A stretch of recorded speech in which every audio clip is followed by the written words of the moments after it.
Sometimes people ask me about short selling, and I think it's a very, very bad idea to do any kind of short selling as an individual investor or even as a fund, unless you are doing some kind of hedging strategy or pairs trading strategy. Doing like naked short selling because you think that the stock or a crypto is going to drop, it's bad. Honestly, very bad.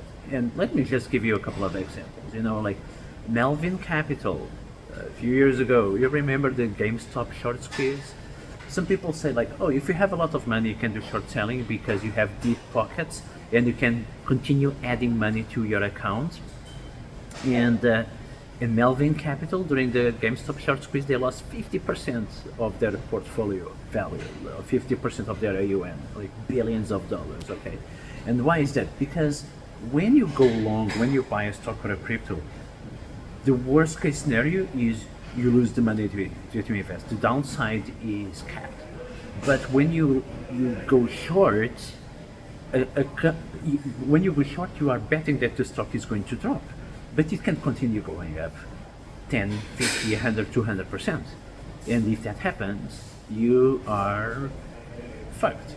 Because even if your research is correct, even if your thesis is correct, you might be screwed. Let me give you another example. Martin Shkreli, he shorted a few months ago D-Wave. D-Wave is a quantum computing company that sells vaporware.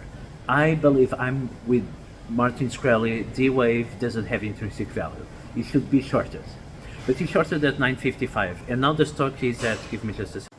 D-Wave is now at 1537, and Martin Shkreli shorted at 955. So the stock went up almost 200% after he shorted. So this can be total disaster for any portfolio, right?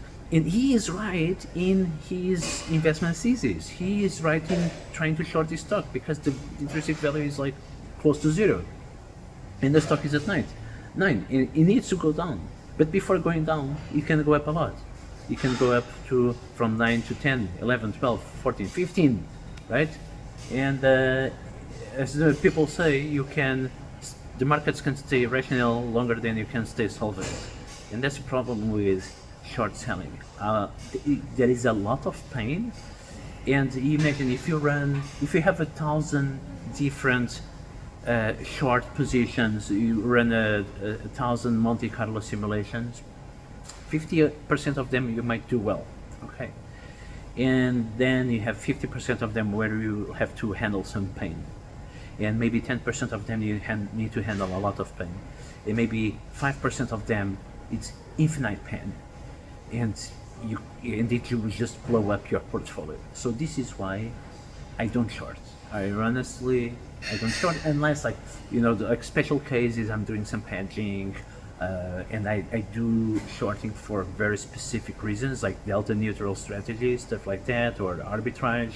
You can do short for that when you do that because you have a counter position, like you have a long to counterbalance the short, but don't short like for speculation because even the best get screwed with it.